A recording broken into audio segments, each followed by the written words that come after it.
que tenemos una historia en común de muchos años. Bienvenido a nuestro programa A las 9 con usted.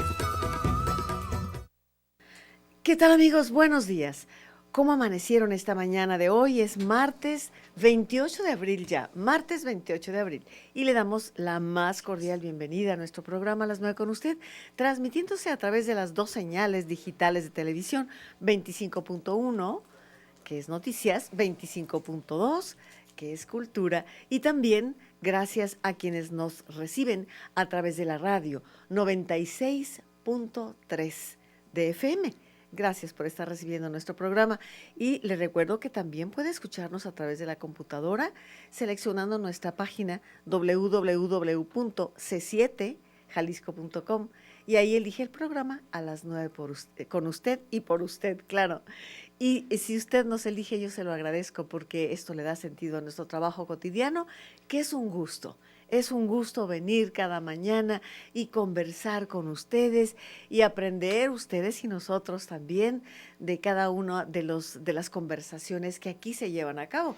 Y hoy vamos a continuar con el tema de la novela policíaca. Me encanta. Y vamos a hablar de Sherlock Holmes y vamos a hablar de Conan Doyle y vamos a hablar, bueno, nosotros vamos a escuchar principalmente, porque quien más sabe de esto es el doctor José Bru, que ya está con nosotros. Pepe, buenos días. Buenos días, Yolanda. Buenos días a todo nuestro amable público que nos ve y nos escucha.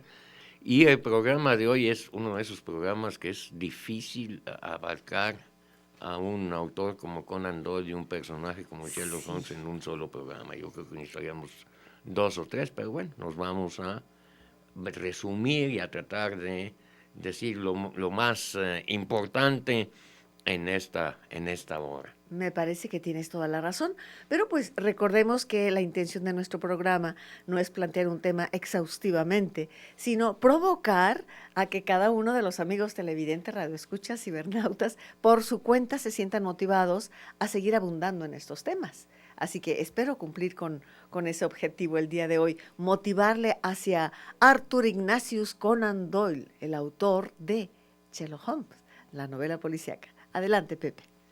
Bueno, hay que ubicar Conan Doyle, escocés, nació en 1859, murió en 1930.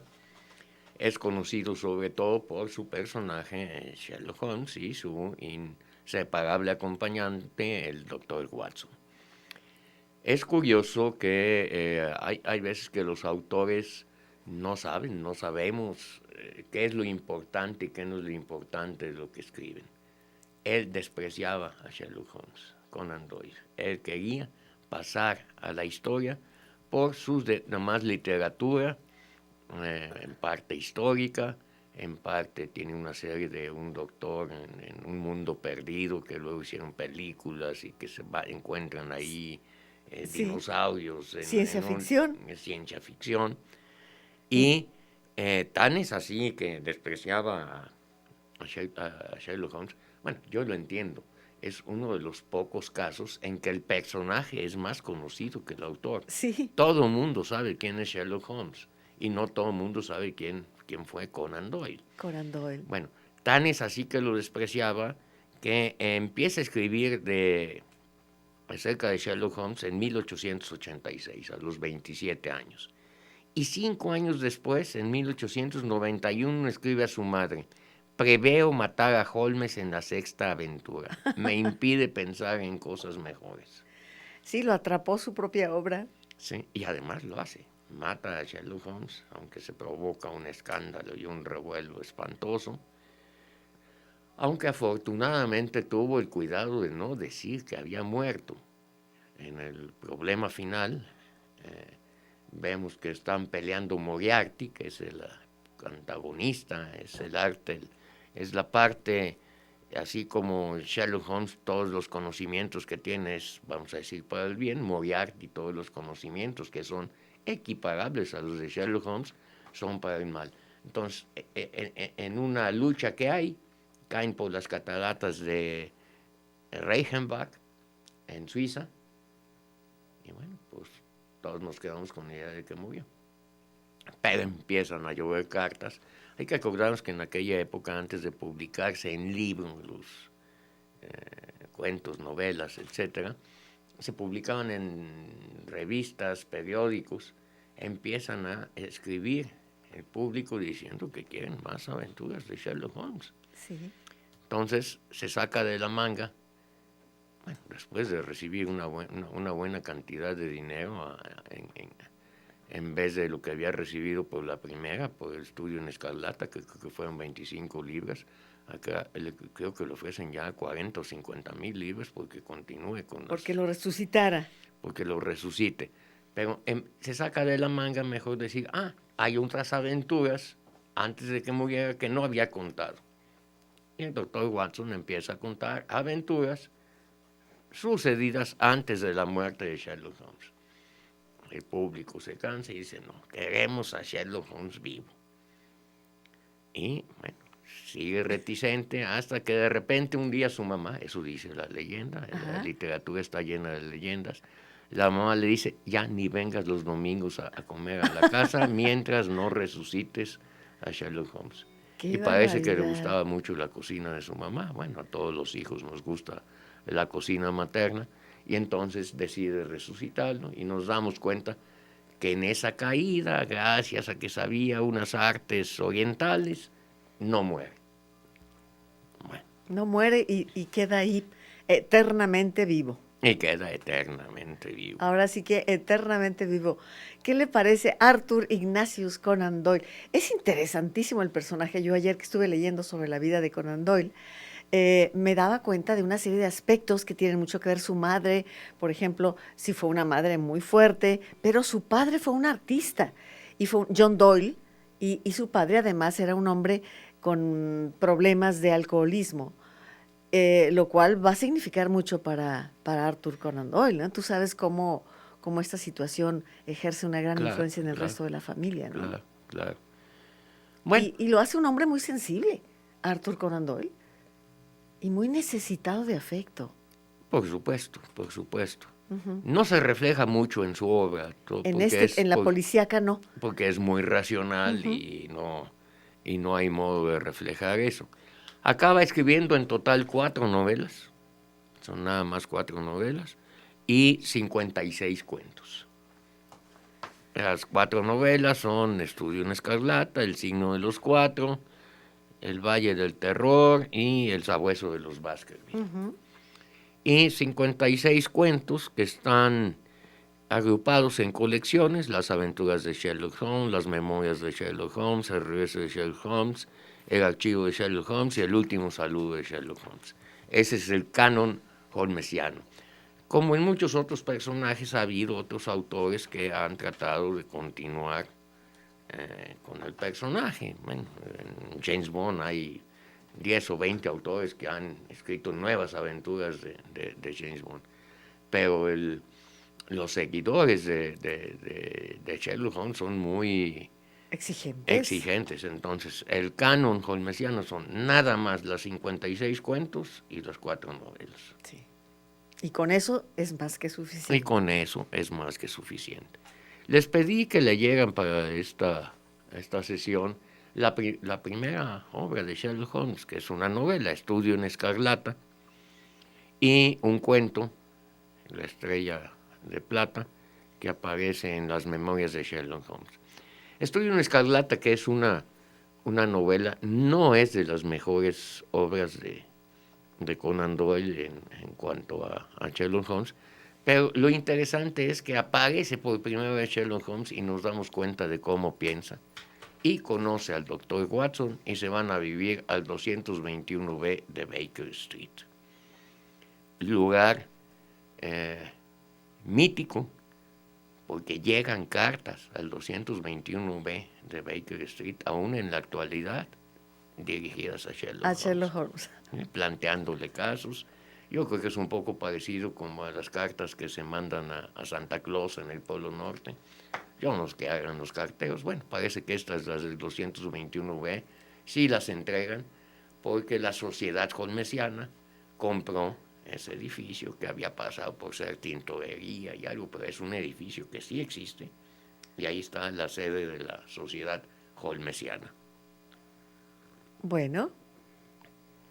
Es interesante porque ¿Cómo no? hay pues una serie de leyendas y de mitos. Por ejemplo, un mito que hay alrededor de Sherlock Holmes.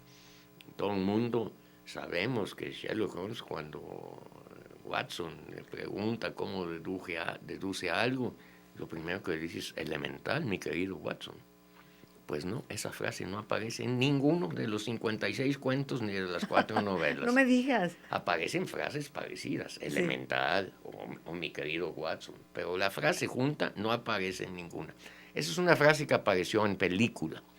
Es un personaje que rápidamente pasó a películas. Uh-huh. Desde principios del siglo XX ya había películas que pues han formado en nuestra mente la idea de Sherlock Holmes con su pipa, tocando el violín y con esa abrigo medio raro, ¿no? Gabardina, abrigo de dos partes. No sé describir, no soy muy bueno para con una especie de capa encima. Como una especie de capa encima. Para la lluvia, en todo caso, una capa corta. Sí. Y su bombín, o sea, su sombrero. Su sombrero, que no es bombín, es también un sombrero una gorra especial. Pues ese es Sherlock Holmes. Me encantaría, vamos a ir al corte, me encantaría que usted también nos llamara y me dijera, nos comentara, ¿qué imagen tiene? Describa usted a Sherlock Holmes, pero con 1 o 2 adjetivos. ¿Qué le parece? Porque si no, se bloquea el teléfono y nos mandan 3 páginas de descripción. Sí, no, llámenos y 1 o 2 adjetivos. Sherlock Holmes, ¿cómo lo describe usted? 3030-5350. Hablando hoy de novela policíaca, hablando hoy de Estudio en Escarlata. Es la primera novela en la que aparece Sherlock Holmes. Volvemos en un momentito. A las 9 con usted. Regresamos. Continuamos con usted en su programa, hoy con Arthur Ignatius Conan Doyle, hablando de, vamos a su primera novela, Estudios en Escarlata, con la presencia de José Bru, hoy con nosotros, el doctor José Bru. Pues Pepe, ¿qué te parece si vamos a Estudio en Escarlata? Ahorita empezamos con Estudio en Escarlata. Bueno. Quería complementar la idea esa que dije de la frase de películas. Es impresionante cómo el cine nos influye. Sí. A veces más que los propios libros, porque hay otra frase muy famosa, ya no de Sherlock Holmes, en la película Casablanca, para algunos, claro. Entre ellos yo, una de las mejores películas filmadas, hay la leyenda de la frase esa de Play It Again, Sam, tócala de nuevo, tócalo de nuevo, Sam, que supuestamente dice Humphrey Bogart y que nunca es dicha en la película.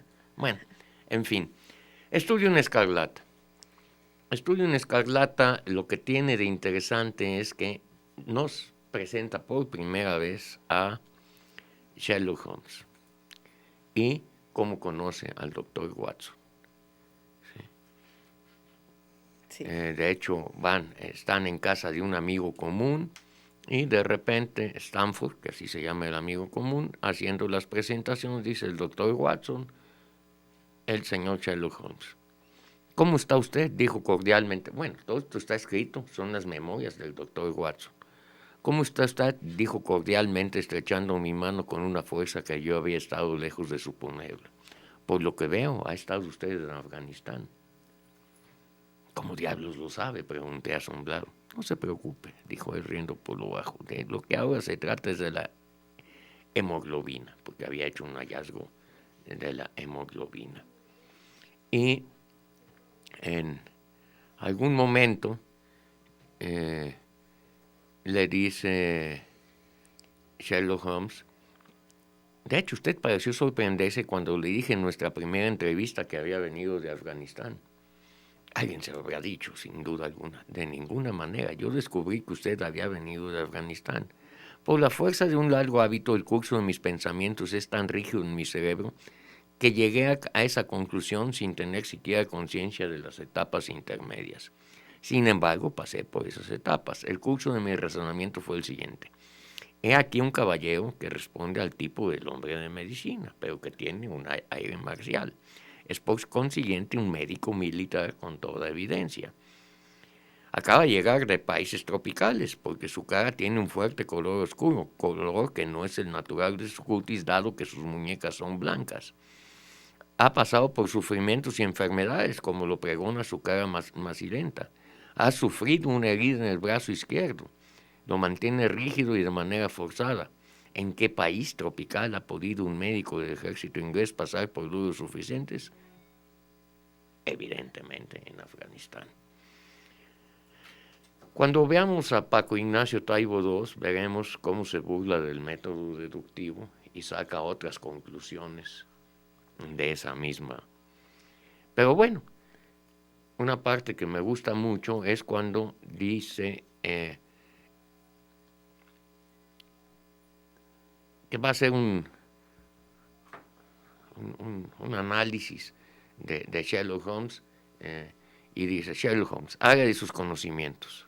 Literatura, 0. Filosofía, 0. Astronomía, 0.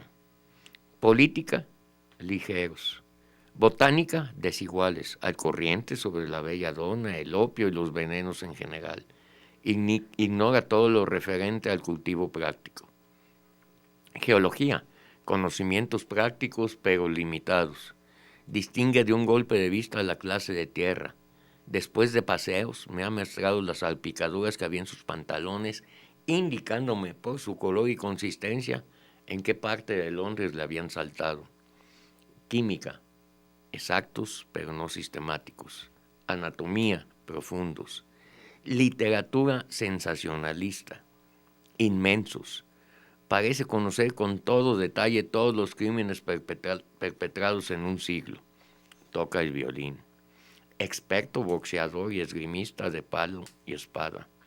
Posee conocimientos prácticos de las leyes de Inglaterra. Aquí en esta lista de 12 habilidades, habilidades, claro, no, lo otro no son, una de ellas sí, es muy hábil disfrazándose. De hecho, varias veces sorprende a Watson porque piensa que está hablando con otras personas, hasta que se quita el disfraz de Sherlock Holmes y descubre que es Sherlock Holmes. Y lo otro que no menciona, que es muy importante, es que es adicto a la cocaína, es cocainómano. Se inyecta una solución al 7% de cocaína y eso activa su cerebro y, bueno, yo creo que no tengo idea, pero yo supongo que esa solución es muy leve. ¿Sí? Pero le provoca un cierto estado alterado de conciencia que le permite esclarecer un poco el panorama, Claro, tal vez. Claro, activa las células grises que decía Poirot. Bueno, en Estudio en Escarlata nos presenta, pues, en la primera parte, a Sherlock Holmes, a Watson, cómo se hacen amigos, cómo llegan los dos a habitar el 221B de Baker Street, y un caso que les llega. Hacia la mitad del libro, una página 100 de esta edición que traigo yo aquí, en esa de 190, o sea, en la mitad prácticamente, se interrumpe abruptamente la narración y pasamos a una segunda parte, la Tierra de los Santos, donde está situada en Salt Lake City, en la iglesia de los santos de los últimos días con los mormones. Y ahí sucede una serie de hechos y de aventuras que uno dice, bueno, ¿y qué onda? Se le chispoteó. Pues estas son dos novelas distintas. Al final las une, las dos narraciones y nos damos cuenta de por qué había hecho esto. Cosa que a mí la primera vez que lo leí, bueno, obviamente me sorprendió ese cambio, pero además eso contravenía las reglas que había puesto Poe de que fueran en otro lugar para que no hubiera modo de contrastarlo con la realidad. Entonces la primera parte en Londres, pues raro. Bueno, acuérdense que Poe había puesto sus asesinatos en Francia. Entonces Conan Doyle la primera parte la pone en Londres, pero bueno, la segunda parte la pone en Estados Unidos.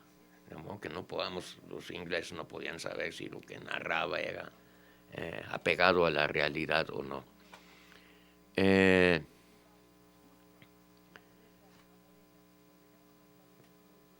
hay algo muy curioso también con esta novela, Estudio en Escarlata, a veces traducida como Un Estudio en Escarlata. Editorial Porrúa publicó en 3 volúmenes Las aventuras de Sherlock Holmes. Bueno, yo las compré, pues ahí están todas. Las tuve que comprar por separado y todo, porque no aparecía Estudio en Escarlata. La primera, la más importante, porque es donde se presenta Sherlock Holmes, no aparecía. Y aparecía una que yo no conocía, Un caso extraño, así se llama. Empecé a leer y es Un estudio en Escarlata. ¿Por qué cambiarle el título? Cambiarle el título? Porque además en inglés se llama Un estudio en Escarlata. No es que A Study in Scarlet. Y no solo eso, al final de no se lo dije yo desde el principio, exclamó Sherlock Holmes echándose a reír. El resultado de todo nuestro estudio en Escarlata es ese, conseguir para ellos un homenaje. Bueno, ese párrafo lo quitan en la traducción, porque bueno, pues no podían decir Un caso extraño, y si decían Un estudio en Escarlata, no entiendo por qué, porque Porrúa tiene buenos prólogos, pero a partir de ahí ya desconfié de todas las traducciones de Porrúa. No te he dejado hablar, Yolanda. No, yo te estoy escuchando encantada, fascinada con este asunto de la literatura policíaca. Y el experto eres tú, Pepe. Así que estamos aprendiendo mucho de Arthur Conan Doyle y de Sherlock Holmes. Yo soy lectora de novela policíaca y sobre todo fui en la prepa, me gustaba mucho, pero no puedo decir de ninguna manera que conozca y que sea mi fuerte la novela policíaca, así que estoy aprendiendo mucho, Pepe. Bueno, pues muchas gracias, Yolanda. Más que ser un experto, lo que pasa es que he leído mucho y me he metido a buscarle, investigarle. Pero además eres muy acucioso, encuentras esos detallitos que compartes y todo esto le da un sabor a nuestra conversación mañanera de hoy. Estamos con el Estudio Escarlata o Estudio Escarlata. ¿Justifica el porqué del título, Pepe? ¿Por qué se llama? Bueno, desde el principio habla un poco de la hemoglobina y de la sangre y todo eso y lo justifica más o menos. No es demasiado importante. Lo que sí es importante es que Sherlock Holmes, por algunas de sus frases se ve que era medio misógino. Sí. Dice, el amor es muy de emoción y la emotividad se opone, siempre está fría y verídica razón que coloco sobre todo. Nunca me casaré por temor a que mis juicios estén falseados. Vamos a ir a un corte y regresamos con la misoginia de Sherlock Holmes. Volvemos en un momento. A las 9 con usted. Regresamos. Gracias, Silvia Partida. Dice, qué sabrosa plática la del maestro Pepe Bru. Muchísimas gracias por estar marcando. 30 30 53 50. No me han dado adjetivos que tengan que ver con Sherlock Holmes, ¿eh? Bueno, después de esa descripción que nos hace Pepe. Irene Shank, estoy hablándoles desde Puerto Vallarta. Estupendo el programa de hoy. Nos comenta Irene que bien a los amigos de Puerto Vallarta que nos reciben. Fabuloso. Dice Jorge Valencia Rentería que si se le conocen amores a Sherlock Holmes. ¿Qué dices, No, Pepe? es lo que estaba diciendo, que según yo es un poco misógino. Acabo de citar la frase en que dice que nunca se casará por lo mismo, que dice que el amor ofusca el raciocinio, confunde. Pero luego, bueno, eso es más bien que sobre las mujeres, sobre el amor. Pero luego dice, nunca se puede confiar completamente en las mujeres, ni siquiera en la mejor de ellas.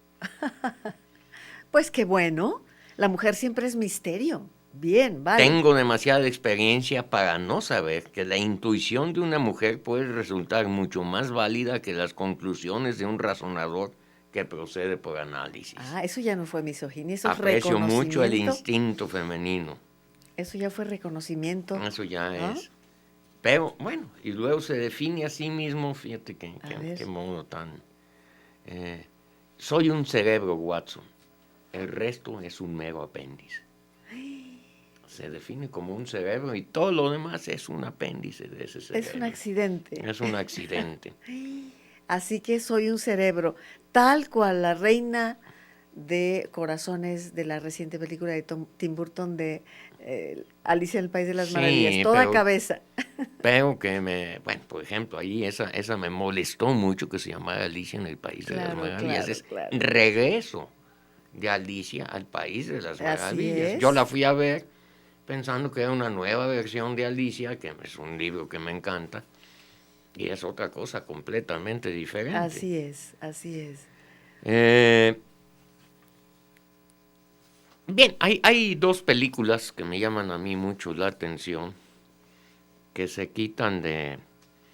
salen de lo ortodoxo, y ahorita les voy a mencionar por qué y de qué se tratan. Pero antes de eso, además de Watson y de Sherlock Holmes, aparece, ya lo dijimos, Moriarty, la némesis, la contrapartida, el que es también puro cerebro, pero para hacer el mal, y el que supuestamente mueren en esa caída en las cataratas de Reichenbach. Mycroft, que es un hermano supuestamente más listo que Sherlock Holmes, y un grupo muy interesante que es un grupo de pícaros callejeros, que es como el ejército citadino. Son unos chicos de la calle, los irregulares de Baker Street. Y cuando él necesita ojos y oídos en la calle, pues va con los irregulares. Este grupo de granujas, de pilluelos, que insisto, son como sus extensiones en la calle, porque no creas que le gusta mucho salir, pues es más bien de sentarse, raciocinar, fumar su pipa, tocar el violín, etc. Es sedentario realmente. Es sedentario. Casi todas las obras, los 56 cuentos y las 4 novelas, están narradas por Watson, excepto 3, dos de ellas narradas por Sherlock Holmes, no tiene caso ni decir cuáles, y una por un narrador omnisciente. ¿Sí? Todas las demás prácticamente es narradas por Watson. Bueno, volviendo a las películas, hay una película basada en un libro de Nicholas Meyer. El libro en inglés dice Elemental Dr. Freud, The 7% Solution. Elemental Dr. Freud, la solución del 7%. Donde son contemporáneos, un personaje real y un personaje de ficción, Sherlock Holmes y el Dr. Freud, son contemporáneos, que así fue, bueno, obviamente, insisto, uno de ficción, y los dos cocainómanos con una solución del 7%. En español nomás le pusieron Elemental Dr. Freud, porque se conocen y Holmes sorprende a Freud, porque en cuanto lo conoce en su estudio, le dice, pues usted debe ser un académico muy prestigiado que acaba de transgredir alguna frontera y por lo tanto lo han de haber expulsado de varias academias. Y Freud dice, ¿cómo sabe usted todo eso? Porque veo unos huecos ahí en los diplomas. O sea que tiene usted la decencia de donde lo expulsaron, ya quitar el diploma y no ponerlo. Y hay tantos diplomas y tantos huecos que, bueno, pues necesita ser alguien muy prestigioso. Y entonces a Freud se le ilumina y dice, esto yo lo podría aprovechar para mi teoría del psicoanálisis. Y empieza a hablar con Sherlock Holmes, y también le dice algunas cosas, y si te fijas, los dos métodos son muy parecidos, el psicoanálisis y la deducción. Y también Sherlock Holmes dice, bueno, esto yo lo podría aprovechar para mis deducciones. Mutuamente. Entonces se aprovechan mutuamente. Bueno, es interesante, ¿no? ¿Cómo no? A partir de que este autor, Nicholas Meyer, encontró la relación o la adicción a la cocaína y lo contemporáneo de sus vidas falsas o reales, y una que me gusta mucho, en inglés Without a Clue, sin pistas, donde Ben Kingsley, el que hizo de Gandhi, interpreta al Dr. Watson y Michael Caine a Sherlock Holmes. Es un poco en tono de cómico, porque en la primera escena aparece Sherlock Holmes dando una conferencia de prensa diciendo cómo resolvió su último caso, con Watson a un lado, y no sé qué pregunta le hacen y empieza y se explaya más y ya se van todos. Y Watson le da de sombrerazos. No te salgas del guión, ya te he dicho que tú dices nomás lo que yo te diga. Parece que el listo era Watson. Ajá. Y que Sherlock Holmes era un actor simplemente porque tenía fama, presencia, carisma, y él era el que daba la cara. Pero entonces el listo, el que deducía, y entonces por eso se enoja, porque cuando sale del guión dice un par de tonterías que no van de acuerdo con la lógica y con la deducción.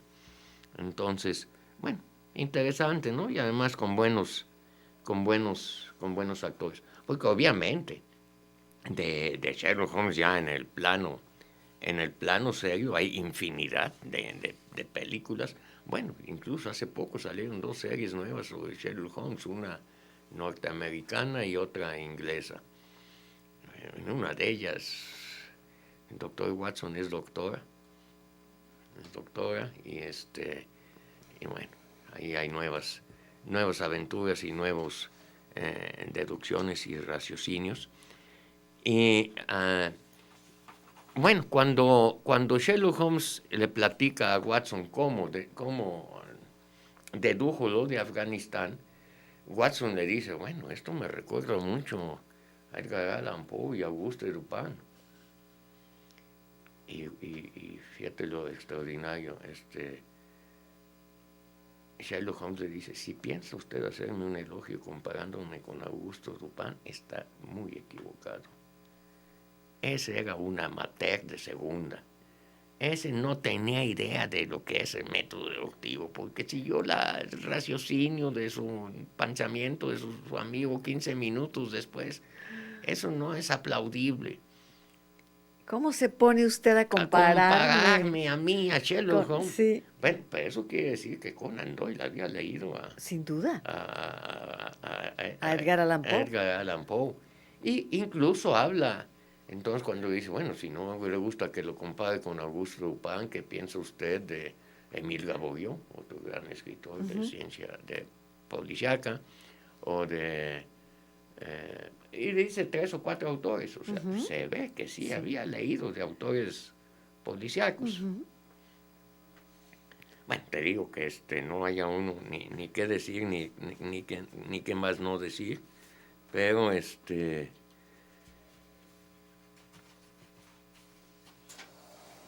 los cuentos son muy cortitos. Sí. Los cuentos son muy cortitos. Te dejan por ahí más llamadas, Pepe. No, pues para ti, bueno. Si quieres, ahorita le damos lectura, gracias. Los cuentos son muy cortitos. Les dije que leyeran de las memorias de Sherlock Holmes uno que se llama Estrella de Plata, creo que así lo tradujeron.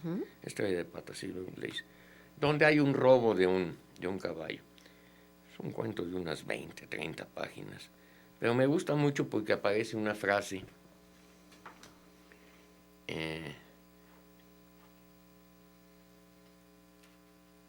el coronel Ross está hablando con Sherlock Holmes y le dice, ¿da usted importancia a este asunto?, preguntó. Extraordinaria. ¿Existe algún otro detalle acerca del cual desearía usted llamar mi atención? Sí, acerca del curioso incidente del perro de aquella noche. El perro no intervino para nada. Eso es precisamente el curioso incidente. El silencio del perro. Vamos a hacer un corte Y regresamos para conversar con el doctor José Bru, doctor en letras, que hoy nos está hablando de novela policíaca y específicamente de Sherlock Holmes y específicamente de su primera novela, Estudio en Escarlata, y de este cuento titulado La Estrella de Plata que hoy comentamos.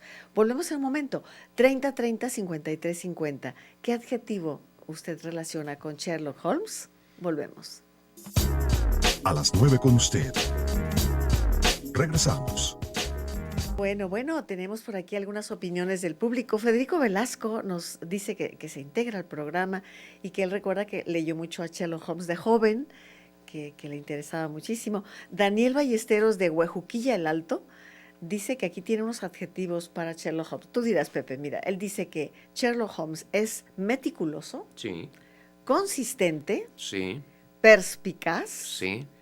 y aferrado, dice. Aferrado no me... ¿Aferrado a qué? Sí. ¿No será más bien obsesivo? Obsesivo, obstinado. Obstinado. Gracias, Daniel. Elsa Partida también, muchísimas gracias por tus comentarios. Dice que dialogas muy sabroso, Pepe. Muchas gracias. Muchas gracias. Bueno, nos habíamos quedado antes del corte en esa frase, el curioso incidente del perro a la medianoche, Sí. que es el título de una novela, Ajá. escrita hace 10, 15 años, supuestamente escrita por un niño autista, y donde hay un perro a la medianoche y algo que pasa. Lo interesante es que un niño autista escriba una novela. Es deliciosa, es genial. El curioso incidente del perro a la medianoche. Decía que los cuentos son cortitos, son muy fáciles de leer y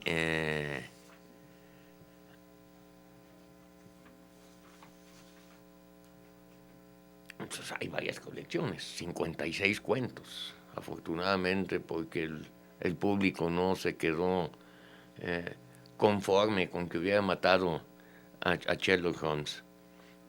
Bueno, hay hasta anécdotas ficticias y chistes. Por ejemplo, dice que están en el campo tendidos en la noche viendo al cielo Sherlock Holmes y Watson, y Sherlock le dice a Watson: ¿ves las estrellas? Sí, dijo Watson. ¿Qué deduces? Que hay muchos mundos, que el Señor es todopoderoso. No seas imbécil, nos robaron la tienda de campaña. Ahí está. El pobre de Watson tratando de ser entrar hasta la metafísica. Muy deductivo, Sí, además, ¿verdad? ¿qué tal? Bueno, además, allí ya queda plasmado. El pobre de Edgar Allan Poe con 3 cuentos, pues no pudo plasmarlo. Queda plasmado el arquetipo. El detective amateur, no profesional, y su compañero con nombre. Auguste Dupin habla con su compañero, que es el narrador, pero que no tiene nombre. Entonces aquí ya lo hace pues mucho, bueno, y además con tanta obra, ya lo puede hacer mucho más completo. Exactamente, esa es la palabra que estaba buscando. El doctor Watson, bueno, el doctor, obviamente, no es ningún tonto, pero es más tonto que el lector. Uno como lector se siente contento de que el otro de participar. No, y que sea más tontito y que le expliquen a él. Y no a uno. Y no a uno, y entonces ya se quede muy, muy contento. Han salido y se siguen editando al por mayor. Estaba viendo ahí en la televisión varias ediciones nuevas. Entonces se pueden conseguir todas. Mira, esta es una de las series, esa es la inglesa. De la derecha es el nuevo Sherlock Holmes. El de la bufanda azul. El de la bufanda azul. Esta es una de las portadas clásicas de ese tipo. Yo destacaría aquí, Pepe, en Conan Doyle, claro, la agudeza para ponerle un compañero a Sherlock Holmes, pero además la inteligencia de narrador, de utilizar a un narrador personaje, y bueno, esto prácticamente tiene su manera, vaya, y ya no se va a quebrar la cabeza de quien narre sus historias. Sí, sí, aunque le salió contraproducente, porque entonces Conan Doyle parecía ser simplemente el editor, Sí, porque Sherlock Holmes era el protagonista, Watson era el narrador. el narrador, y pues Sí. Conan Doyle, pues ese ¿qué onda? Fíjate nada más. ¿Qué le parece? Bueno, la historia de la literatura está llena de ejemplos así, ¿eh? En donde el personaje se proyecta y se ignora el autor, ¿no? Así es, así es.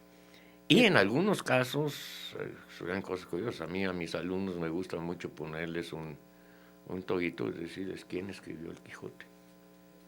No, es que es Miguel de Cervantes, no. El Quijote lo escribió Siriamete Benengeli, según el propio Cervantes. Sí. Bueno, claro, obviamente. Claro, es un claro, artificio. claro.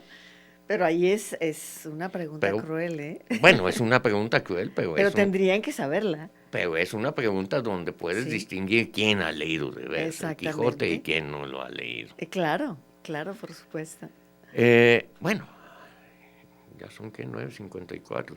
Sí, estamos por terminar, unos 5 minutos más, Pepe. Bueno, no, hablar de que el próximo mes vamos a entrar a otro personaje, a la reina del misterio, doña Agatha Christie. Magnífico.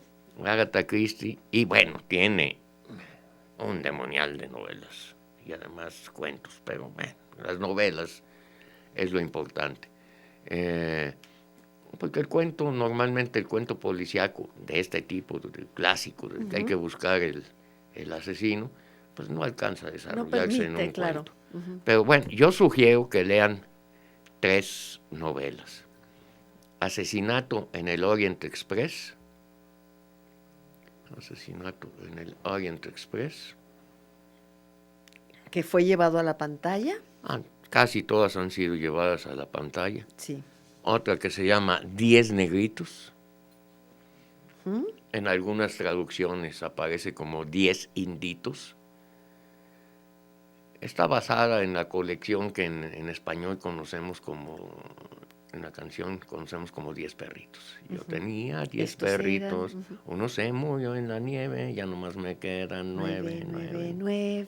Aquí en vez de perritos, son negritos. Son negritos o son inditos, según otras versiones. ¿Y? Un crimen dormido. Bueno. En Asesinato en el Orient Express, el detective es Hercule Poirot. En 10 negritos no aparece ni Hercule Poirot ni detective. Y en Un crimen dormido, la detective es Miss Jane Marple.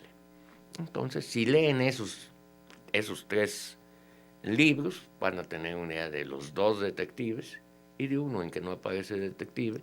Todos tienen su peculiaridad y por algo lo cito.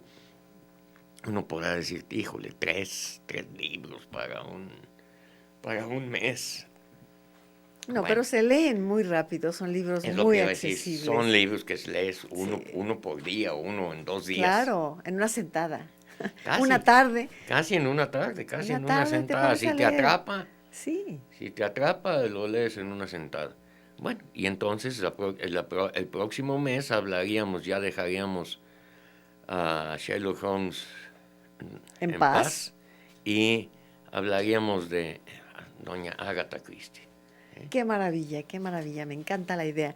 Y sí puedo pensar cuando mata a Sherlock Holmes Conan Doyle, el coraje que debe haber despertado. Y me hiciste recordar una película, Misery se llama la película, en donde una seguidora, una enfermera, secuestra a un escritor hasta que escribe la continuación y resucita a su personaje. Y además, como ella quiere. Y a como ella quiere. Sí. Excelente, está basada en una novela muy buena. de Stephen King. Exactamente. Que es de las novelas que más me gustan, porque las que son así como supernaturales, sobrenaturales, no. Pero esta Pero no esta es tiene muy nada de buena. sobrenatural. Y desde las primeras páginas te atrapa la novela. Y la película está bien realizada, ¿eh? Sí, Está bien sí. realizada también. Pues puede verla, por ahí se llama Misery. Misery. Y así se llama también la novela. Pues estamos prácticamente en los últimos minutos de nuestro programa de hoy. Quiero agradecer a todos los compañeros del equipo, Pepe, amigos, que hoy han estado apoyando nuestro programa. Sin su participación no hay programa así de fácil. Muchas gracias, Barcha. Muchas gracias, Ángeles Rodríguez, en la producción general. Muchas gracias a nuestra queridísima compañera Claudia Fernández, atenta a todo. Y además, muy, muy rico el programa en imágenes esta mañana. Muchas gracias por ello. Y a todo. Las imágenes de Diego de Luna, que también nos apoya enormemente, es parte del equipo. Y bueno, hoy es martes, le invitamos a que nos acompañe mañana miércoles. Estaremos nuevamente con todos ustedes y justamente hablaremos de estos temas del psicoanálisis y bueno, esté usted pendiente en nuestro programa porque seguramente encontrará algo de interés.